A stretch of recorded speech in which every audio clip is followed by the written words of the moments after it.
Olá, sejam muito bem-vindos ao Human Talks. O episódio de hoje é muito especial. Eu sou o Alberto, sou CEO da Human, e a gente vai falar hoje sobre propósito com uma convidada mais que especial, como eu comentei ainda há pouco. Eu vou falar rapidamente aqui um pouco sobre ela e vou dar boas-vindas na sequência. Ela é nascida no Mato Grosso do Sul, psicóloga que ajuda outras psicólogas a encontrarem propósito na vida e a encontrar a prosperidade na profissão também, que é uma coisa que a maioria tem dificuldade, né, ao longo do tempo, não só na carreira de psicóloga, mas encontrar prosperidade, muita gente se perde no meio do caminho, né? Ela tem mestrado em saúde da família, certificação internacional em práticas colaborativas, tem um currículo super extenso e a gente já teve um papo aqui no início super legal, tenho certeza que vocês vão aproveitar muito.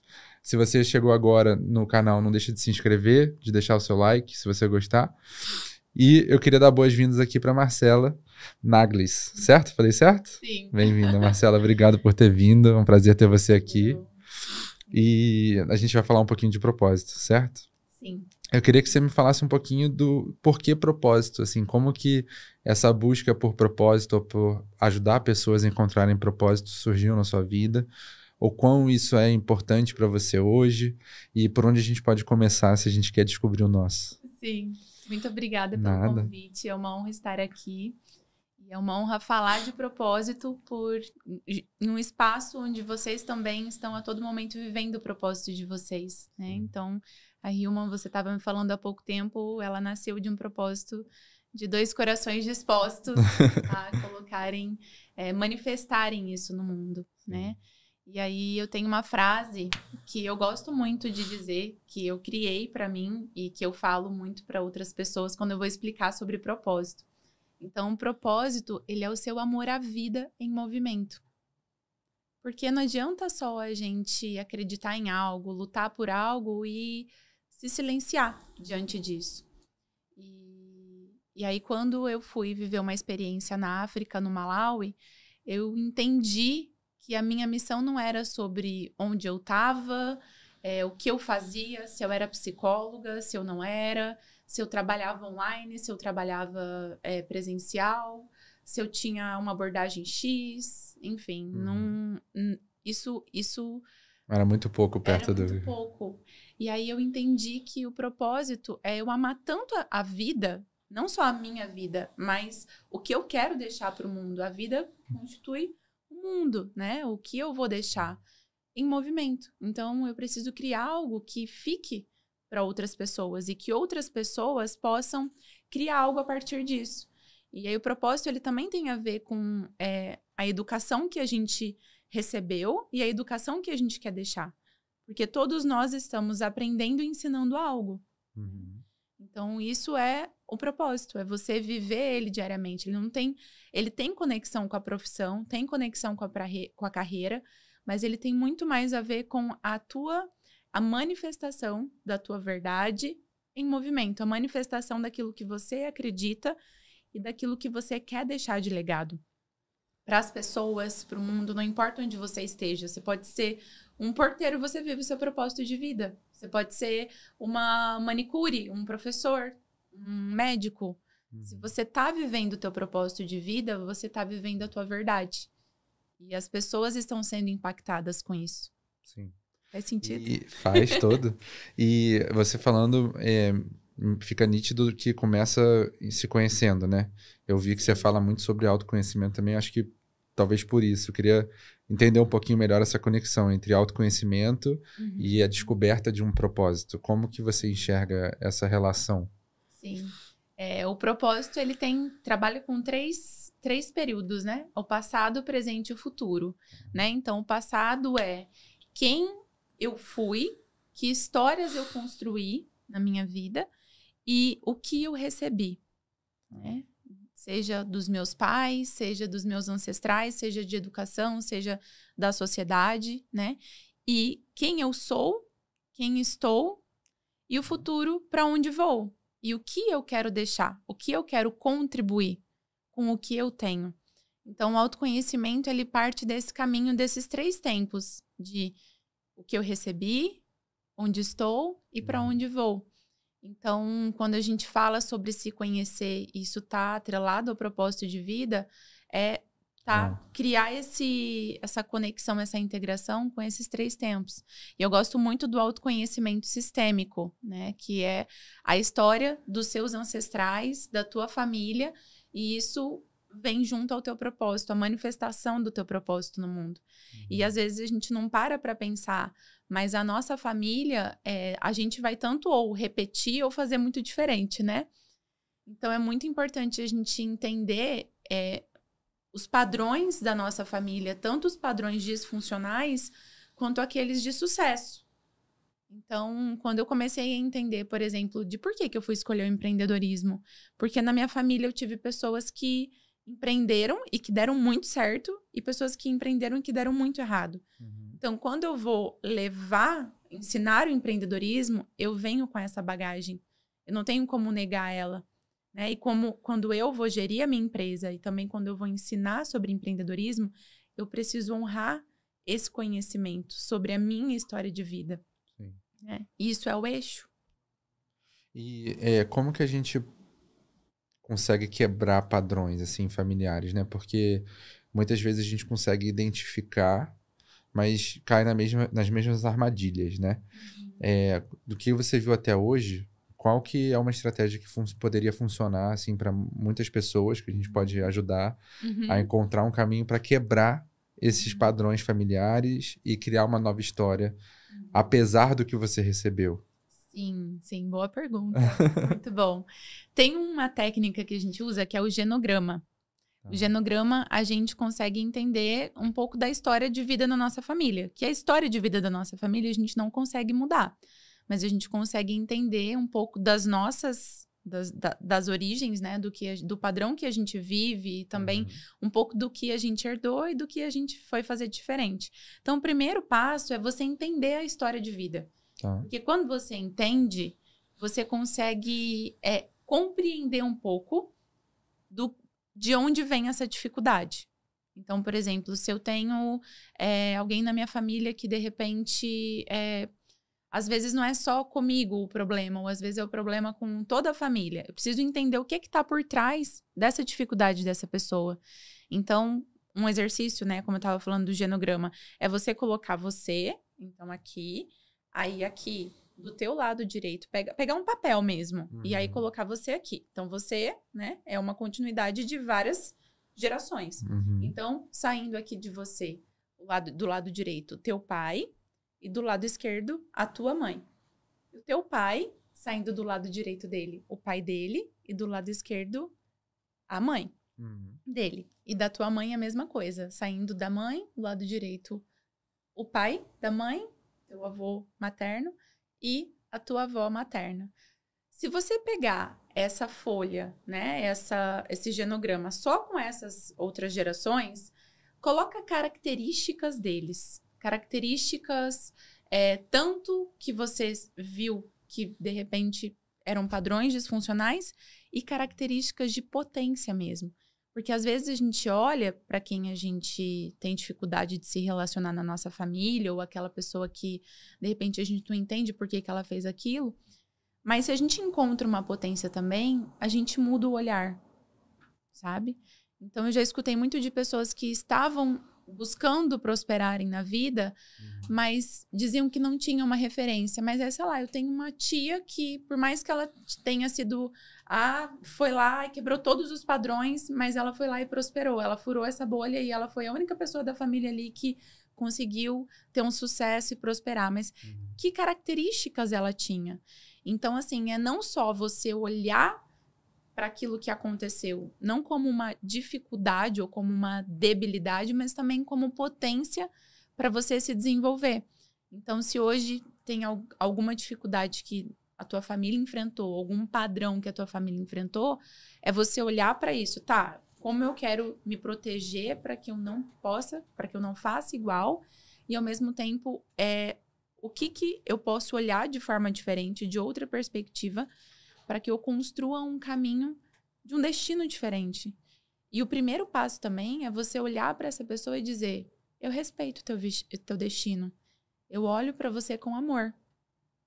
E hoje eu tenho outras oportunidades. Hoje eu posso fazer diferente. Só que a gente só consegue fazer diferente quando a gente olha com respeito, com amor. Essa é uma forma de mudar. Não mudar de eu quero fazer diferente porque eu sou melhor. Porque as pessoas que vieram antes, a gente deve respeito e honrar elas. Né? Isso é até bíblico, né? Honrar quem veio antes. Então, é um caminho que te traz mais força. Porque se a gente quer mudar a todo custo, a gente está mudando a gente. Então, quando a gente aceita, a gente acolhe, diz sim, olha para quem essa pessoa foi, porque a gente não tem como mudar, a gente ganha força e a gente faz pela gente e a gente faz por quem não teve a oportunidade de ter acesso a uma informação, a uma educação, a uma terapia, né? A um processo de autoconhecimento.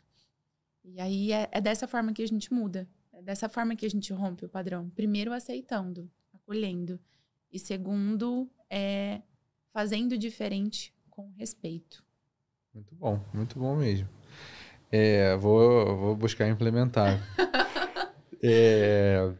E aí, você fala muito também desse libertar, né? De se libertar. A gente acabou abordando isso aqui um pouco, mas quando você olha para a carreira de psicóloga, né? Para psicologia em geral e para as pessoas com quem você costuma ter mais proximidade, quais que são essas amarras normalmente que essa profissional tem? Quais são as dificuldades pelas quais ela luta, ela passa, e que ela precisa se libertar para conseguir buscar o propósito dela, para conseguir buscar a prosperidade? Sim. Eu mentoro muitas psicólogas que estão buscando mais segurança no posicionamento digital. Então, o que eu vejo nesse processo, em especial no digital, é medo de ser eu mesma. Então, a gente está vivendo uma era que as pessoas estão com medo de ser elas mesmas. E aí isso vem o medo de me expor, medo de ser julgada, medo de ser amada, de não ser amada, medo de ser rejeitada. Então, o digital, ele é só uma matéria que expõe o meu medo. Que não é o meu medo só com o digital, é o meu medo na vida. E aí, qual é o trabalho que a gente faz? Esse trabalho do autoconhecimento e de vasculhar o que tem nesse medo aí.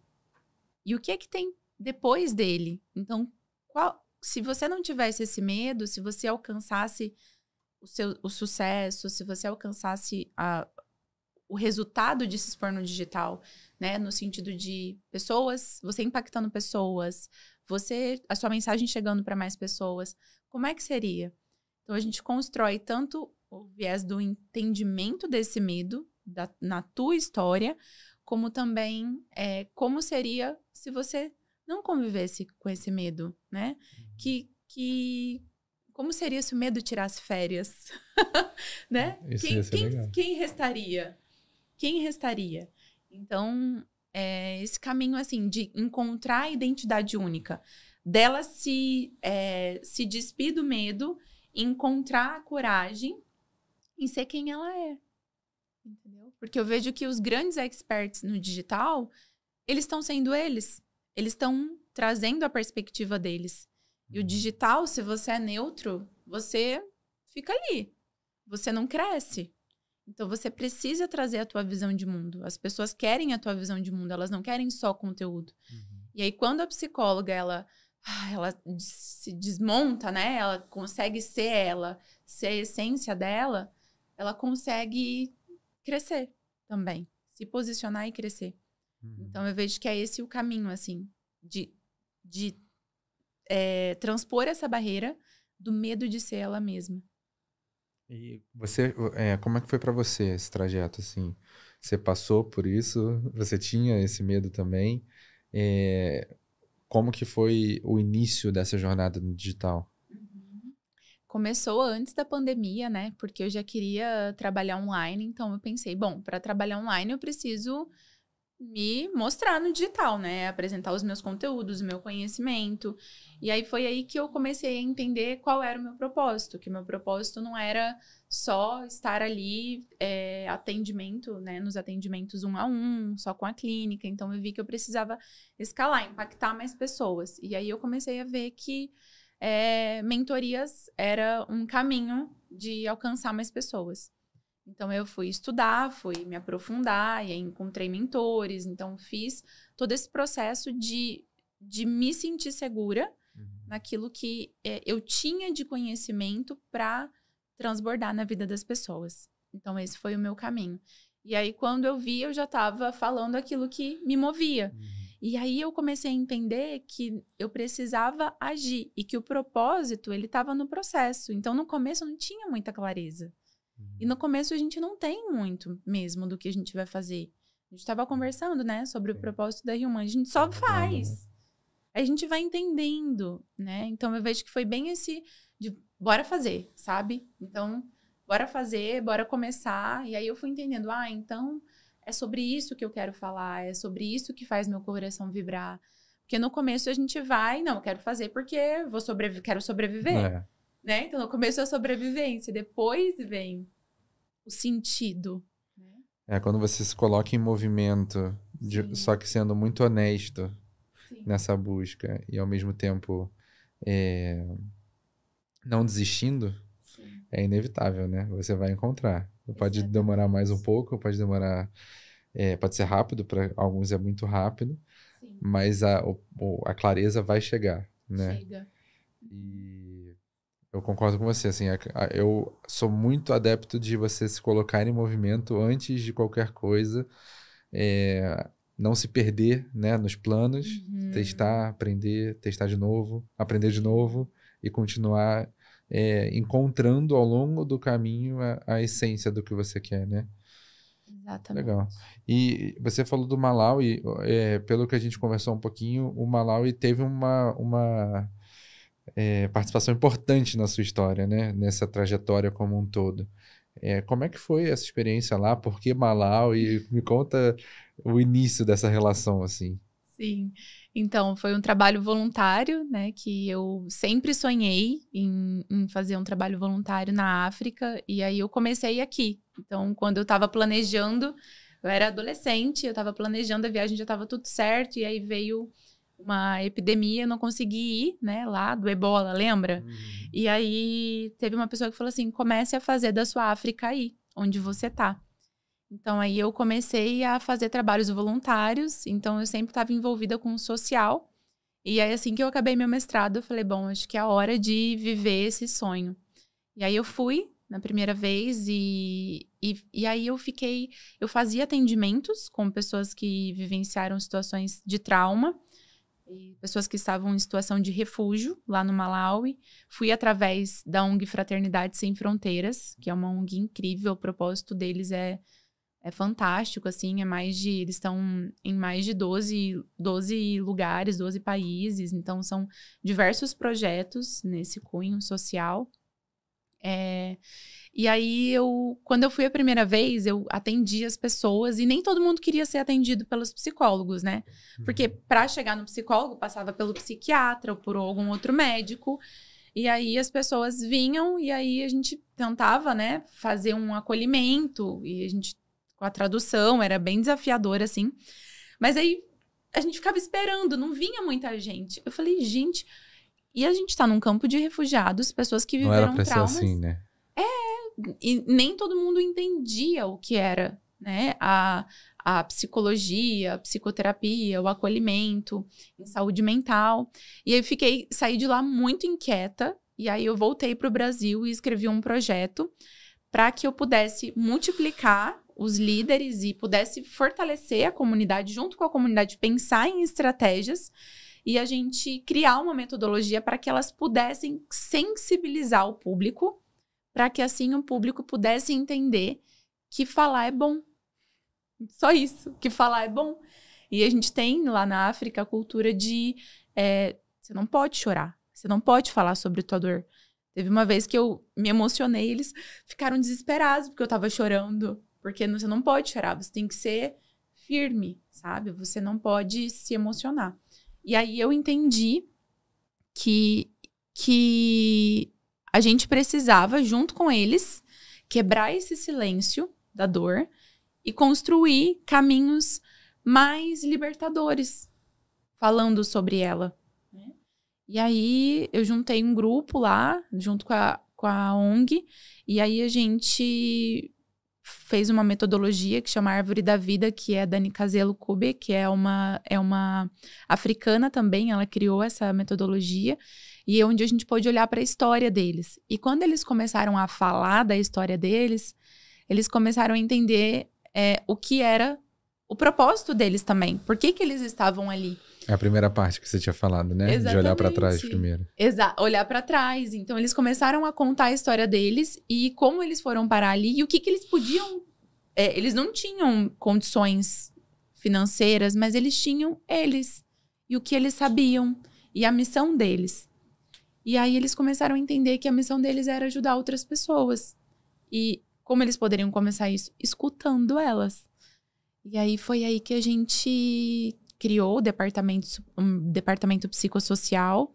E foi aí que a gente começou a pensar em como a comunidade poderia ajudar outras comunidades. Uhum. E aí, eu fui entender o quanto que cada comunidade tem tua potência. Cada pessoa tem tua potência. Independente de formação profissional, independente de especialização. Cada pessoa tem um dom, um talento único, sabe? E isso é ela amar tanto a vida dela que ela colocou esse amor, a vida dela em movimento. E ela descobriu o propósito dela. Então, hoje a gente tem vários líderes lá que passaram por esse treinamento e que hoje ajudam outras famílias. Como? Escutando. Escutando. Fazendo com que a pessoa se sinta digna, sabe? De ser vista, de ser olhada. Principalmente com os refugiados, que eles saem e eles viram... muitos saem de casa sem documento, então eles perdem até o documento deles, né? Uhum. Então, eu acredito que seja isso, seja o caminho de resgatar a identidade a partir da fala da minha história, né? Uhum. De quem eu sou, resgatar quem eu sou. Eu não tenho nada, não tenho casa, não tenho roupa, não tenho comida. E esse foi meu maior pico, assim, de... Porque as pessoas me perguntam muito, você não ficava triste, você não chorava? Eu olhava e falava assim, gente, quanta potência, sabe? Tudo bem, tenho os meus problemas são muito menores, mas o maior pico de tristeza de escutar essa história também foi meu maior pico de não é de felicidade, mas de esperança. Né? Porque eu tô lidando com pessoas que não têm nada, mas que mesmo assim ainda sonham. E a gente com os nossos... white people problems, né? Tipo, tá muito frio, tá muito calor, tá... Tô cansado. Tô cansado, né? Então, a gente começa a olhar sobre essas pessoas que lutam tanto, tendo tão pouco. E depois que você foi essa primeira vez, como é que foi pra você voltar? Uhum.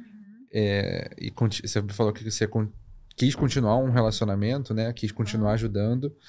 E hoje você continua indo, vindo. Como é que funcionou essa dinâmica para você depois que você descobriu esse chamado, assim, né? Porque acho que é muito forte a parte que você falou de você começar onde você tá, né? Muitas vezes as pessoas se prendem. Não, tem que ser exatamente o que eu sonhei, o que eu imaginei. E se não é assim, eu não consigo nem andar um passo. Mas, na prática, a gente sabe o quanto que dá para fazer próximo da gente também. Como é que foi para você essa descoberta? Após a descoberta, voltar, querer estar lá, ajudar aqui? Como é que você se divide nessa história toda? Sim, eu considero que eu fiz muito pouco, tá? Na verdade, eu considero que o que eu fiz foi unir pessoas que tinham vontade de ajudar. E eu acho que esse é o propósito da educação. É unir pessoas que têm vontade de aprender e unir pessoas que têm vontade de ajudar e ensinar. Uhum. Então, quando essas pessoas se conectaram, elas encontraram um sentido na vida. A gente tem, por exemplo, o Peter, que é um dos líderes, que ele é um grande, assim, professor para mim. Tem somente 24 anos e ele ensina tanto que... E aí ele falou, quando eu descobri que eu podia ajudar outras pessoas, a minha vida mudou.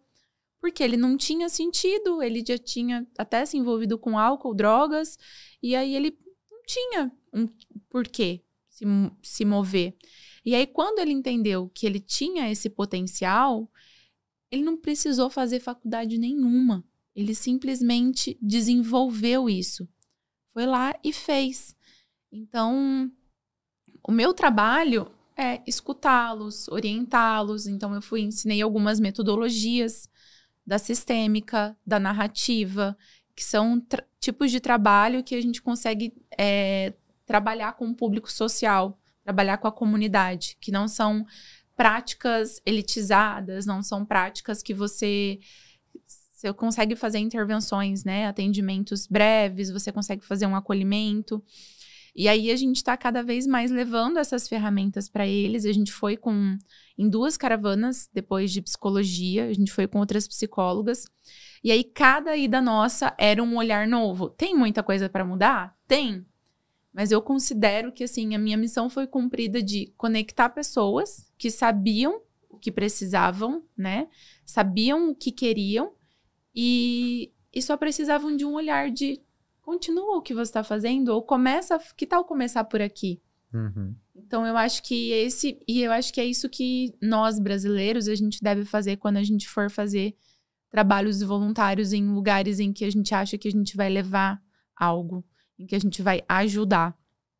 Pode ser clichê, mas a gente realmente recebe muito mais do que a gente vai doar, né? Então, o que eu fiz foi isso, assim. O que eu fiz foi ser eu mesma, levar o que eu achava que poderia ser útil. Eles pegaram o que eles achavam que fazia sentido e hoje eles fazem atendimentos e ajudam outras pessoas. E aí eu acompanho daqui. Mas eu vejo que é um caminho de missão deles, sabe? Eu tô aqui apenas como... Suporte. Suporte. Hoje eu falo que eu sou dispensável. Eu fui lá e aí eu vi tudo acontecendo. E eles, Mama Marcelo, que lá eles chamam, né? De todo mundo que é mulher praticamente é um respeito, é senhora, né? Então, Mama Marcelo, nem tenho filhos, mas eles falam, você é a nossa mãe, sabe? Então, eu vejo que... Te acolheram muito também. Me acolheram muito, assim. Muito, muito, muito mesmo. A gente acaba recebendo o que a gente dá, né? Com certeza. Com certeza. E se alguém quiser buscar isso para si, assim, algum trabalho, seja no Brasil, seja fora, o que você daria de dica por onde começar? Onde eu encontro a ONG, você falou já da ONG, de repente talvez seja um bom caminho. Sim. Mas o que você recomendaria? Sim, eu recomendo muito a ONG Fraternidade Sem Fronteiras. É uma ONG muito séria, muito comprometida, né? Por exemplo, esse projeto. Eles não trabalham com esse viés do assistencialismo, eles trabalham selecionando pessoas que precisam e dando trabalho para essas pessoas, para que essas pessoas tenham uma ocupação e possam trazer sustento para a família. E algumas pessoas também conseguem colocar as crianças na escola. Então, assim, só esse projeto, ele emprega mais de 500 pessoas. Que é no Malawi, né? Que chama Nação Ubuntu. E aí a gente tem no Senegal, tem no Congo, tem que é um orfanato, tem em Madagascar, tem aqui no Brasil também, tem no Nordeste, tem aqui no Rio de Janeiro, Fraternidade na Rua, que apoia moradores de rua. Então, é um caminho, porque o voluntariado, ele te coloca num lugar de desconforto. Né? Então, eu fui para a África para entender qual era a minha missão, mas eu saí de um lugar de a minha vida, com os meus privilégios, e fui encontrar, e por mais que eu fui encontrar pobreza, né, tristeza, eu encontrei também esperança. Então, você começa a entender o que é o ser humano, você passa a ter também essa esperança, assim, na vida, né, com tanta coisa acontecendo. Então, eu acho que um trabalho voluntário também é um ato terapêutico, sabe? Porque você começa a olhar pessoas que têm tão pouco, lutando tanto. E a gente olha e fala assim, eu preciso lutar junto com elas. Eu preciso fazer algo com isso. E não só ajudando financeiramente, você pode ajudar... né? Exato, exatamente. Colocar o seu dom a serviço é uma das melhores coisas, né, que você pode fazer. Você falando me lembrou um dos nossos professores aqui da Hilma. Ele chama Leiser Pereira, não sei se você conhece ele. Mas ele fundou a Empodera, que é uma consultoria, uma empresa focada em diversidade e inclusão para grandes organizações e tudo mais, para implementar isso de maneira efetiva. E aí ele estava contando que nos treinamentos que ele faz para executivos e tudo, ele mostra a imagem de uma comunidade, de uma foto de uma favela, fala, cara, o que você vê aqui? A maioria das pessoas fala pobreza, violência, falta de oportunidade e tal. E ele falou, cara, beleza, eu vejo tudo isso que vocês estão falando. Agora, eu vejo também potência. Eu vejo muita potência e muita falta de oportunidade, né? Enfim, mas assim, daqui pode sair muita coisa incrível se a gente ajudar e se a gente colocar o nosso dom a serviço e tudo mais. E me fez lembrar muito você falando, assim, essa parte. Sim. E aí, agora, migrando um pouquinho para essa parte dos psicólogos, né? Das psicólogas que você ajuda aqui no Brasil, a gente chegou a comentar um pouquinho sobre a questão de posicionamento e de prosperidade, né? Acho que muitas sofrem para encontrar prosperidade, muitas sofrem para se libertar e conseguir se posicionar no digital. Mas qual é a relação disso, na sua opinião? O quanto que o posicionamento de uma profissional ajuda a conseguir encontrar essa prosperidade? E por onde que você acha que é o primeiro passo, assim, para se posicionar? Sim. Eu acho que o primeiro passo é você entender qual é a tua missão, né? Por exemplo, a gente vê muitas psicólogas falando sobre ansiedade, falando sobre autoestima. Então, teu posicionamento nasce da tua missão. Porque se a minha missão é ajudar pessoas a fortalecerem a autoestima delas, eu vou falar disso todos os dias, mesmo que eu esteja em dias difíceis, porque essa é a minha missão. Então, todos os dias eu acordo e propósito para mim faz muito sentido, porque eu vivi isso e porque essa é a minha missão, ajudar pessoas a encontrarem o propósito delas e, como consequência, se posicionarem e prosperarem. Mas o início é encontrar a missão, o propósito, né? Por que eu vim ao mundo? Por que eu tô aqui? O que eu quero deixar de legado? Então, esse é o primeiro exercício que a gente faz, né? A gente tem até um exercício nas nossas mentorias que é a sua profissão criativa. Se você não fosse psicóloga, o que é que você faria? Aí a gente brinca, né? Então tem a catadora de histórias, a alquimista dos sentidos, a potencializadora da autoestima. Então a gente começa a entender o que aquela pessoa ela veio, o que aquela profissional ela veio fazer. E aí com isso ela entende que ela é referência nisso. Porque para ela falar isso, ela tem um conhecimento ou tem uma vivência para que ela se posicione nesse lugar. E aí, quando ela se posiciona, ela se transforma em autoridade naquele assunto. Só que, Marcela, ela só prospera quando ela se torna autoridade ou quando as pessoas conseguem reconhecer ela? Não, porque ela só decide prosperar quando ela encontra um motivo para prosperar. Por exemplo, o meu motivo foi quando eu voltei da África. Eu olhei e falei assim, eu quero prosperar mais, eu quero fazer mais dinheiro, porque eu quero ajudar muitas pessoas. Entendeu? Eu quero voltar mais vezes, eu quero tirar um mês do ano, dos meus atendimentos, do meu trabalho, e poder ajudar as pessoas, e poder levar o meu conhecimento para lá. Então, eu comecei a encontrar um motivo. E, às vezes, o nosso motivo, pela gente, não é suficiente. Às vezes, eu prosperar por mim. Eu quero prosperar para, sei lá, ter um carro, ter uma casa. Tá, esse conquistou. E qual que é o próximo passo? Então, o meu motivo foi esse.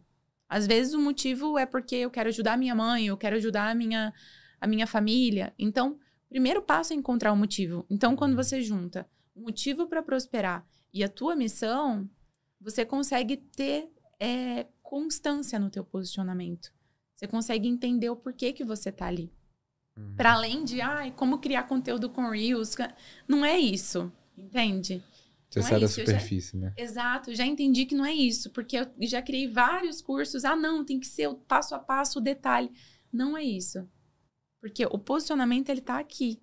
Se ele não tá aqui, não vai. Não vai. Não sustenta. Até vai, mas não sustenta, né? É um voo de galinha gorda, né? Vai errar. Exato. E como que a gente consegue fazer essa busca por um propósito controlando a ansiedade? Porque eu acho que muita gente também acaba numa dualidade entre se sentir extremamente ansioso por encontrar um propósito, principalmente a geração nova que está chegando aí no mercado de trabalho e tudo. Elas buscam muito, né, essa qualidade de vida, algo que se realize profissionalmente, e a gente tem que mesmo buscar isso. E como fazer essa busca controlando e de forma saudável, né? Do ponto de vista de ansiedade, pelo que você já viu até hoje, assim, qual que seria uma boa dica? Sim, a gente vê muitas pessoas se comparando, né? Se comparando, querendo estar em um lugar que outras A comparação pessoas é uma estão, das né? fontes, né, de ansiedade. Exato, é uma das fontes, o perfeccionismo, né? Eu não posso errar, eu não posso falhar. Eu acredito que é estar em um lugar de aprendiz. Estar sempre concentrado neste lugar de aprendiz. Eu estou aprendendo. Eu estou aprendendo. Portanto, se eu errar, faz parte do meu aprendizado. Né? A gente não vê o que acontece por trás de tantas pessoas que dão certo. Então, acho que o primeiro é isso. E segundo é fortalecer o teu DNA comunitário. Porque quando a gente está em uma comunidade, a gente consegue ir muito mais longe.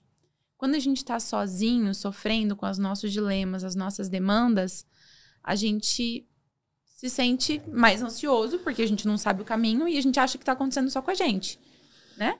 Então, a gente precisa desenvolver. E a gente chama de ambiência, que é um ambiente com influência. Então, é um ambiente onde você se relaciona, você vê que não está sozinho, você pertence e você sabe o caminho. Então, às vezes, o que eu estou sofrendo ali sozinha, se eu entro em uma comunidade que está buscando o mesmo que eu me sinto muito mais pertencente, muito mais segura. E, às vezes, eu converso com alguém que passou pelo que eu estou passando. Então, acho que são esses... É claro, né? Além da terapia, de olhar para si, de se conhecer, entender a fonte dessa ansiedade, né? Então, acho que são esses 3 caminhos, que é a ambiência, né? O DNA comunitário, o lugar do aprendiz e o processo terapêutico, o processo de autoconhecimento, né? Porque não tem como, não tem. Vai ter ansiedade, porque a gente... É um sentimento natural. Está sendo engolido, né? Pelas demandas da sociedade, a gente querer as coisas muito rápido. Né? Então, eu vejo que são esses 3 pilares essenciais, sabe? Muito bom. E aí, olhando agora para o lado pessoal, você me falou que casou recentemente, né? Fez aí um casamento super bonito em Búzios. Como que você vê essa relação entre o equilíbrio? Muita gente fala de equilíbrio, né? Entre o profissional, conseguir conquistar prosperidade financeira, e as pessoas se perdem falando que prosperidade é simplesmente a prosperidade financeira e esquecem que o ser humano tem vários outros aspectos, né? Então, criar relações saudáveis, criar uma família, ter todo esse outro lado também próspero, eu imagino que seja uma coisa que às vezes sai um pouco de conversa, né? Como que você enxerga esse equilíbrio de pratinhos? Você acredita na palavra equilíbrio ou não? Acredito. Acredita? E o que você aprendeu aí que poderia alguém que está precisando equilibrar melhor usar? Eu falo de propósito, né? E eu acho que o relacionamento, ele também precisa ter um propósito. E esse propósito, ele precisa ser transparente, né? Então, o casal, ele precisa conversar para onde eles querem ir. Também digo nos 3 tempos, né? Esses 3 tempos, que é do passado, presente e futuro, ele também precisa ser integrado no relacionamento a 2, de quem eu sou, né? O meu casamento, inclusive, foi sistêmico.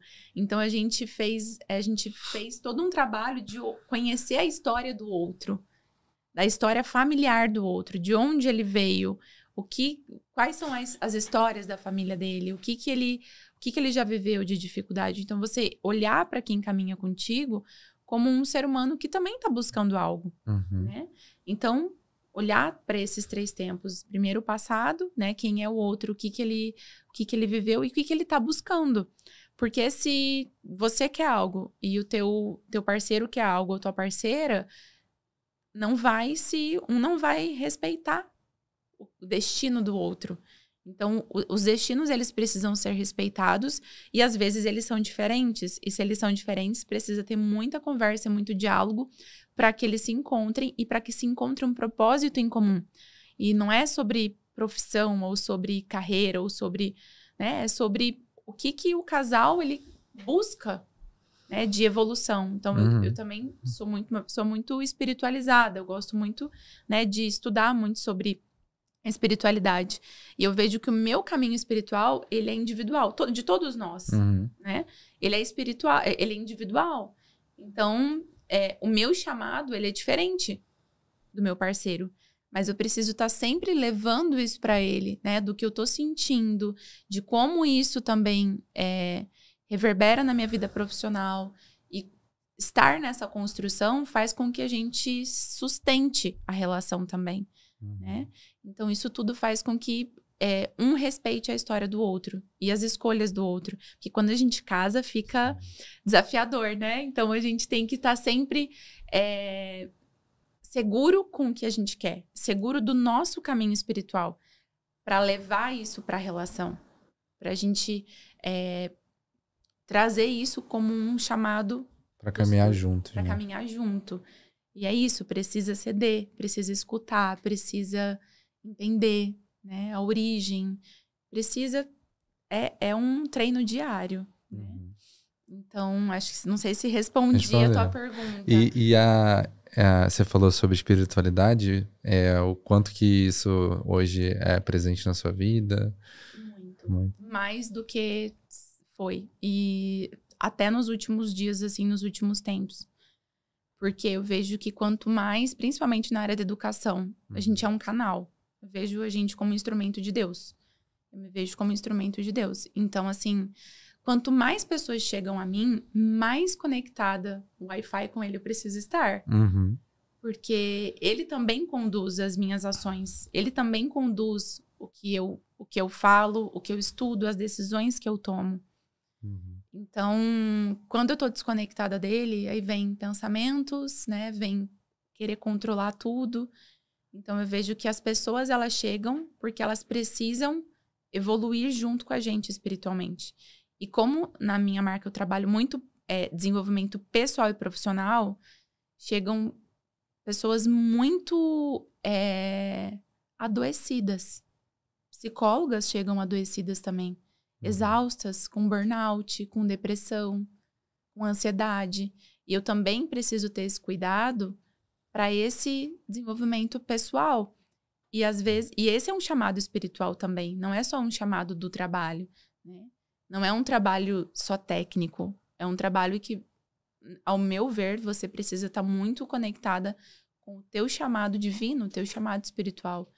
Então, a minha conexão é assim, sempre que vem uma turma nova, eu agradeço, eu peço discernimento, peço sabedoria, que eu acho que é o que a gente hoje, no mundo, a gente está precisando, né? Essa fé, essa segurança de que tem algo muito maior nos guiando. Não é só o que a gente sabe. Sim. Eu concordo. Faz sentido, né? Faz. E aí, aproveitando, assim, pensando em alguém que escutou aqui o episódio até o final, Sim. a gente está caminhando para o fim. Queria encerrar nesse assunto, até para a gente conseguir usufruir o máximo, né, desse canal. O que você falaria de última mensagem, assim, para alguém que percorreu esse episódio até o fim, chegou aqui com a gente no finalzinho e é uma dessas psicólogas que busca uma nova etapa na vida dela, né? Qual que seria a sua mensagem, assim, final, que obviamente pode ser uma ponte para muitas outras mensagens, né? Mas que agora vem no seu coração, assim, para falar. Tem uma frase que na faculdade, eu e minha amiga, a gente criou, não sei se ela existe, que ela é: quem faz muito barulho não aguenta o próprio silêncio. Então, você pode até perceber, pessoas muito barulhentas são pessoas que têm muita dificuldade de olhar para si. Então, assim, tá difícil, silencia. Silencia os barulhos externos e olha para dentro. Olha para dentro.